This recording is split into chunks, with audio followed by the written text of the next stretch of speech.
Hello mes petits vampes, donc la mordue est de retour pour un C'est lundi que lisez-vous. Alors je suis désolée, j'ai pas beaucoup de voix. Après le week-end que j'ai passé, je suis tombée un peu malade avec la fatigue. Donc c'est pas facile, mais j'ai fait quand même ma petite vidéo. Donc qu'est-ce que j'ai lu la semaine passée? Je n'ai presque pas lu, j'ai lu seulement un seul bouquin. J'espère que je me rattraperai cette semaine, mais j'ai vraiment pas eu le temps. Donc bon, alors j'ai lu donc Fais un vœu de Alexandra Bulaine, paru aux éditions Michel Lafon ce mois-ci. Un très très bon roman que j'ai beaucoup aimé. Ma chronique devrait arriver aujourd'hui en ligne, maximum demain. C'est un conte de fées des temps modernes. Je pense que on retrouve un peu dans l'enfant, comme une petite fille avec ce principe de vœu en fonction de la robe. On a le droit, il y a 3 robes, 3 vœux. Enfin, vous verrez un peu plus sur ma chronique en lisant le roman. Mais vraiment une très jolie surprise. La couverture me faisait penser quelque chose d'assez féerique et j'ai eu ce que je voulais, vraiment pas déçue du tout. Franchement, j'ai fermé le bouquin et je me suis dit, ce livre, il pourrait absolument... Enfin, il le faudrait qu'il soit adapté au cinéma parce que c'est tout mimi. Je voyais bien quelque chose dans le genre Disney. C'est vraiment très mignon.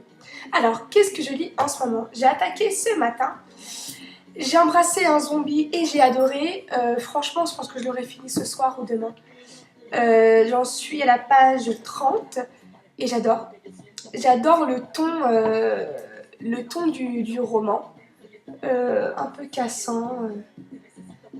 J'aime bien ces romans qui surfent sur la vague surnaturelle en essayant de vouloir un peu, on va dire, casser.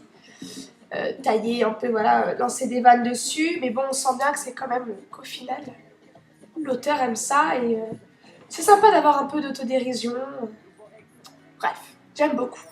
Alors, qu'est-ce que j'ai cette semaine? Donc cette semaine, j'ai prévu de lire beaucoup pour rattraper tout ce retard et parce que ça commence à me manquer un peu de lire. J'ai eu un petit passage à vide et là, ça revient. Donc, il y a beaucoup de romans prévus, même si je sais que je ne lirai pas tous. Je compte les lire. Donc, je compte toujours lire L'été où je t'ai retrouvé de Jenny Han, donc la suite de L'été où je suis devenue jolie. Je n'ai pas pu le lire cette semaine, enfin la semaine dernière, donc il faut absolument que je le lise cette semaine. Donc voilà. Alors ensuite, j'ai lu beaucoup de romans jeunesse depuis quelques semaines. Il y a eu plusieurs raisons à ça. Tout d'abord les SP que j'ai reçus, donc les partenariats avec les maisons d'édition. Comme c'est seulement des éditions jeunesse que j'ai, forcément soit de la jeunesse. Ensuite, j'ai eu des gros problèmes personnels financiers, donc je n'ai pas pu m'acheter de romans depuis un bon moment. Et malheureusement, en livre adulte, enfin Bitlit, romance paranormale, j'avais tout écoulé. Sauf celui-là que je viens de retrouver, donc je compte le lire. Donc c'est Charme, le tome 3, Les ombres de la nuit, de Chris Cole. Donc j'avais bien aimé le 1, j'avais beaucoup aimé le 2. Donc je verrai bien pour le tome 3. Ça va me faire du bien de replonger un peu dans un univers un peu plus adulte. Ensuite, j'aimerais beaucoup lire L'amour dure plus qu'une vie de Anne Bracharès. Donc parce que j'adore l'auteur déjà. Et ce roman me donne vraiment très envie. Donc j'espère pouvoir le lire. Donc ça m'étonnerait, mais on va essayer.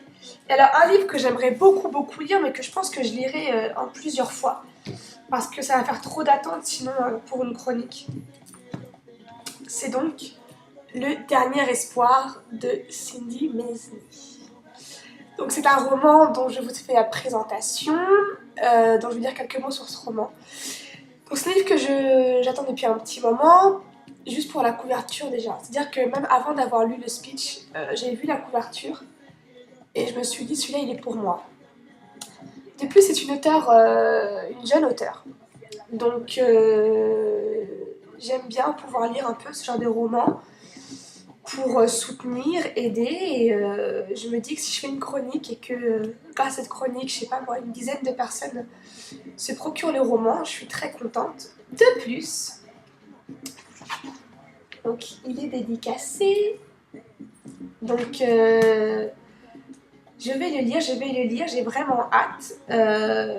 Cindy, si tu passes par là, donc je vais lire ton roman, promis, mais ce sera en plusieurs fois, donc la chronique n'arrivera pas tout de suite. Parce que je veux juste quand même vous le dire, il a plus de 600 pages. Alors oui, je lis très vite, mais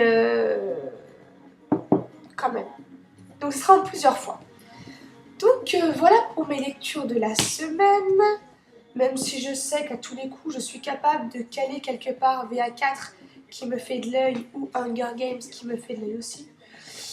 On verra bien. En tout cas, je vais faire en sorte de lire ces romans-là. Voilà pour ce lundi que lisez-vous. Un petit mot, donc j'étais absente de tout le week-end. J'espère que votre week-end s'est très bien passé. Vous m'avez manqué fort. Donc j'étais à un baptême, donc ça y est, je suis marraine. Vous vous rendez compte, la mordue en tant que marraine? Pauvre petite. Je vais lui faire manger des vampires du matin au soir. Je vais lui dire Twilight alors qu'elle aura seulement 2 ans. Non mais je suis très contente, mais voilà, juste un petit mot pour dire que vous m'aviez beaucoup manqué. J'essaye de revenir un peu plus là. Donc voilà. Toujours d'actualité, donc les romans, les lectures à la plage, ça démarre très bientôt, promis, j'oublie pas. Ça devrait être dans la semaine, grand maximum ce week-end. Et puis voilà. Donc j'attends avec impatience de voir qu'est-ce que vous avez lu, que lisez-vous et qu'est-ce que vous lirez. À très bientôt mes petits vampes. Ciao ciao!